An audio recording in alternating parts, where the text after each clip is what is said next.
las LDL. La glucosa entonces en presencia de insulina aumenta, los kilomicrones entregan ácido graso y glicerol hacia las células. La lipoproteína lipasa es la que hace que se libere esos ácidos grasos del glicerol. Los ácidos grasos van y entran al tejido graso, la glucosa entra a la célula, se fosfata, se forma en glicerol, el metabolismo de la glicólisis, el ácido graso, y se junta el glicerol más ácido graso en triglicéridos. Esto está facilitado por la lipoproteína lipasa también, y se inhibe la enzima adipolítica, porque cuando hay insulina pasa esto, pero cuando no hay insulina esto es al revés y se liberan muchos ácidos grasos a la circulación. En estado de ayuno, lo contrario, ¿cierto? Tenemos tiroides, suprarrenal, entonces tenemos ácidos grasos aumentados, la acetilcoenzima aumenta, los triglicéridos se degradan en glicerol y ácidos grasos, se libera hormona estimulante del tiroides, se liberan catecolaminas, se libera glucagón, disminuye insulina, ¿cierto?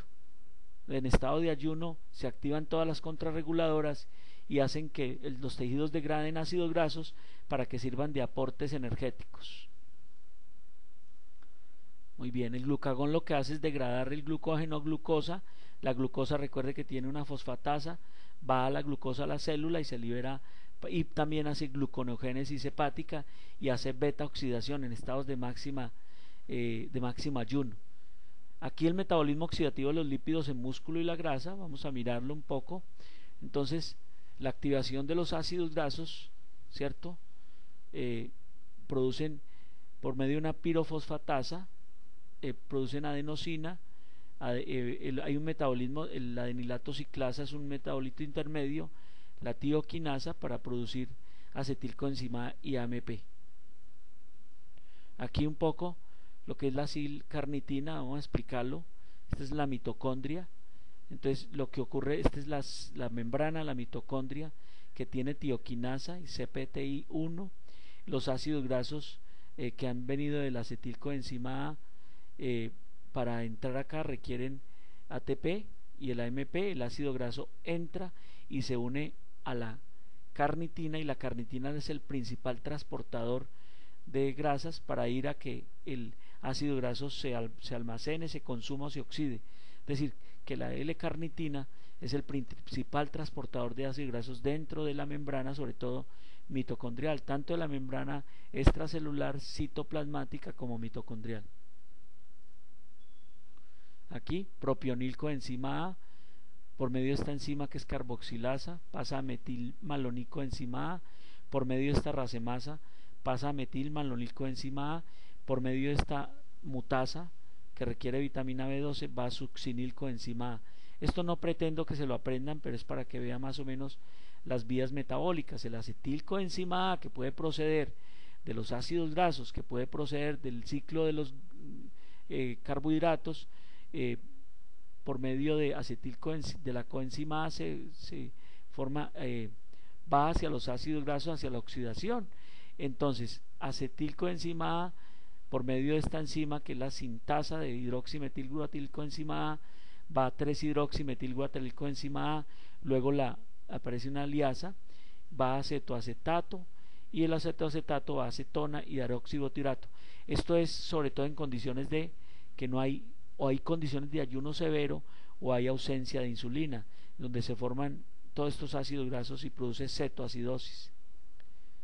El metabolismo de los cuerpos cetónicos, entonces tenemos hidroxibutirato, va a acetoacetato, por medio de una transferasa va hacia acetoacetilcoenzima A y luego acetilcoenzima A, y esta entra en el ciclo del tricarboxílico, que a su vez va y produce sustrato para la succinicoenzima A, que se forma en succinato, y también es sustrato para esta conversión. Entonces aquí tenemos el hígado, aquí tenemos la mitocondria hepática y aquí tenemos el tejido adiposo. ¿Qué está ocurriendo? Entonces, en presencia de glucagón epinefrina, actúa positivamente para que la hormona sensible, la lipasa hormonosensible o la enzima adipolítica, se degrade los triglicéridos en ácidos grasos libres y glicerol el ácido graso va hacia el hígado, se forman acetilcoenzima A, luego acilcarnitina. En la mitocondria va hacia acilcoenzima A, sufre un proceso de oxidación y termina en el ciclo del ácido tricarboxílico o en los cuerpos cetónicos que pueden ir a la sangre y producir cetoacidosis. ¿Sí? Esto es hígado, tejido adiposo y las células, ¿cierto? Aquí lo que explica es que en el hígado el glicerol, por medio de una glicerolcinasa que necesita ATP, se convierte en ADP, va a glicerol 3-fosfato, que junto con el metabolismo de la glucosa, ese glicerol procedente de este metabolismo, lo que hace es se convierte en ácido fosfatídico, luego en diacilglicerol, triacilglicerol, que son los que se almacenan en los diferentes tejidos. Transporte entonces en el hígado, en la sangre y en las células grasas. ¿Qué pasa? Vamos a hacer un recuento acá. En el hígado, entonces recuerden, la glucosa entra al hígado facilitada por insulina, inhibida por glucagón, se fosfata o se almacena en glucógeno, se fosfata, entra al ciclo de la fructosa 6-fosfato, luego al ciclo de la fructosa 1,6-disfosfato, luego al ciclo del gliceraldehído 3-fosfato y a piruvato, o va a la DHAP, que junto con los acetilcoenzima A forman triacilglicerol, que junto con la apoproteína B100 se forman lipoproteínas de muy baja densidad, que a su vez, facilitada por la insulina, estimula la lipoproteína lipasa, degrada los triglicéridos en glicerol y ácido graso. Los ácidos grasos entran al tejido graso, que junto con el metabolismo de la glucosa se une al glicerol y forma ácidos grasos, triglicéridos en el tejido graso. Por otra vía, el piruvato, acetilcoenzima A, entra en el ciclo del ácido tricarboxílico, también va a acetilcoenzima A, y esa acetilcoenzima A repite el ciclo para la formación de triglicéridos en el hígado. Eso lo hemos repetido, pero yo creo que así también se aprende. Cómo se transportan los lípidos en forma de lipoproteínas y unidos a la albúmina. Esto es una lipoproteína que contiene básicamente un núcleo, que contiene una periferia, que es prácticamente la membrana, y que contiene unas apoproteínas, que son moléculas de reconocimiento de pared celular. Entonces, en el centro hay lípidos no polares, digámoslo así, hay fosfolípidos, hay triglicéridos, y en la membrana puede haber colesterol y fosfolípidos también, que son estas cabezas, que son hidrofílicas.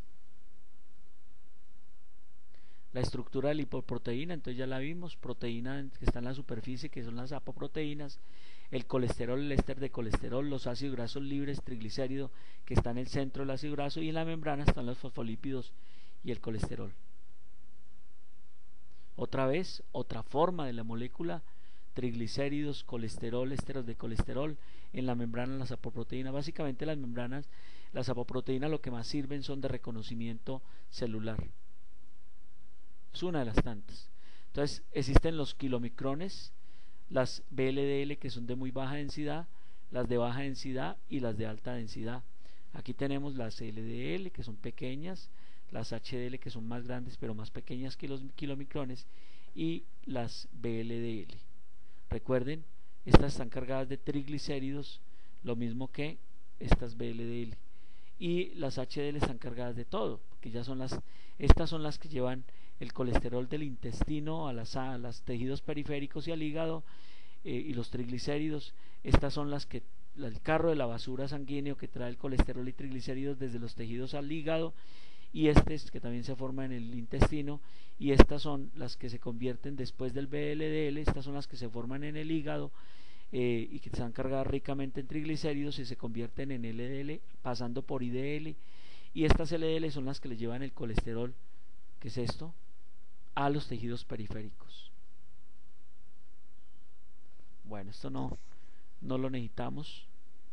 Entonces volvemos a repetir: en el intestino los